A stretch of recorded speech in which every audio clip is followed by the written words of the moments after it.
السلام علیکم، آپ دیکھ رہے ہیں یوٹیوب چینل عام سی باتیں، اور آج ہم بات کریں گے یوم تحفظ ختم نبوت کے بارے میں۔ لیکن اس سے پہلے اگر آپ نے ہمارا یہ چینل سبسکرائب نہیں کیا تو برائے مہربانی سبسکرائب کر لیں۔ اب آتے ہیں آج کے دن کی طرف۔ یہ وہی تاریخی دن ہے، یعنی 7 سپٹمبر، جب 1974 کو پاکستان کی نیشنل اسمبلی میں منکرین ختم نبوت یعنی قادیانی کو کافر قرار دیا گیا، اور یہ ایسے نہیں ہو گیا، اس کے پیچھے 22-25 سال کی علماء پاکستان کی جدوجہد تھی۔ پاکستان بننے کے بعد 50 کی دہائی میں قادیانی کو کافی عہدے ملنا شروع ہو گئے حکومتی لیول پر۔ علماء نے دیکھا کہ اس طرح تو مسئلہ حل نہیں ہوگا، پھر انہوں نے اس سلسلے میں اپنی تحریک شروع کی۔ اس تحریک کی خاص بات یہ تھی کہ اس میں تمام مسالک کے لوگ اور علماء کرام شامل تھے، اور سب نے ایک دوسرے کے شانہ بشانہ یہ کام کیا، اور 20-25 سال کی جد و جہد کے بعد یہ لوگ اس مقام پر پہنچے کہ پاکستان کی نیشنل اسمبلی میں منکرین ختم نبوت کو کافر قرار دیا گیا۔ اس تحریک میں جتنے بھی علماء کرام شامل تھے، چاہے وہ جس بھی مسلک سے ہوں، اور جتنے بھی عام لوگ تھے یا سیاسی لیڈران تھے، ہم سب کو خراج تحسین پیش کرتے ہیں کہ انہوں نے ختم نبوت کے لیے کام کیا۔ اب ہم چند احادیث کا ذکر کرتے ہیں جس میں حضور جان عالم صلی اللہ علیہ وآلہ وبارک وسلم نے اپنی ختم نبوت کا ذکر فرمایا۔ حضور رحمت عالم صلی اللہ علیہ وآلہ وسلم نے اپنے خاتم النبیین ہونے کی خصوصیت کا خود اعلان فرمایا۔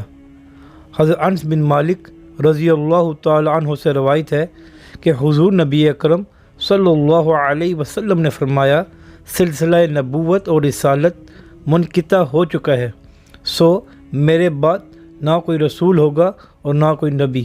یہ حدیث ترمذی الجامع الصحیح میں ہے۔ اسی طرح دوسری حدیث کے راوی حضرت ابو ہریرہ رضی اللہ تعالی عنہ ہیں۔ حضور جان عالم صلی اللہ علیہ وآلہ وسلم فرماتے ہیں، بے شک میری اور مجھ سے پہلے انبیاء کی مثال ایک ایسے شخص کی طرح ہے جس نے ایک گھر تعمیر کیا اور اسے بہت خوبصورت اور عمدہ بنایا، لیکن ایک کونے میں ایک اینٹ کی جگہ رہنے دی۔ لوگ اس گھر کے گرد چکر لگاتے اور اس پر خوشی کا اظہار کرتے اور کہتے، یہ اینٹ کیوں نہیں لگائی گئی؟ پس میں ہی قصر نبوت کی وہ آخری خشت ہوں اور میں ہی آخری نبی ہوں۔ یہ حدیث شریف بخاری اور مسلم دونوں میں ہے۔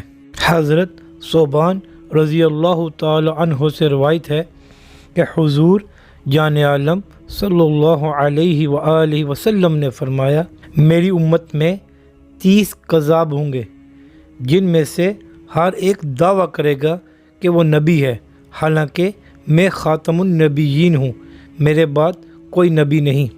یہ حدیث ترمذی السنن میں ہے۔ اس سلسلے میں آخری حدیث حضرت ابو ہریرہ رضی اللہ تعالی عنہ سے روایت ہے کہ حضور جان عالم صلی اللہ علیہ وآلہ وسلم نے فرمایا، مجھے دیگر انبیاء پر 6 چیزوں کے باعث فضیلت دی گئی ہے۔ میں جوامع القلم سے نوازا گیا ہوں، اور رعب کے ساتھ میری مدد کی گئی ہے، اور میرے لیے اموال غنیمت حلال کیے گئے ہیں، اور میرے لیے ساری زمین پاک کر دی گئی ہے اور سجدہ گاہ بنا دی گئی ہے، اور میں تمام مخلوق کی طرف بھیجا گیا ہوں، اور میری آمد سے انبیاء کا سلسلہ ختم کر دیا گیا ہے۔ یہ حدیث شریف مسلم اور ترمذی شریف میں ہے۔ اگر آپ کو ہماری یہ ویڈیو اچھی لگے تو لائک اور شیئر ضرور کریں۔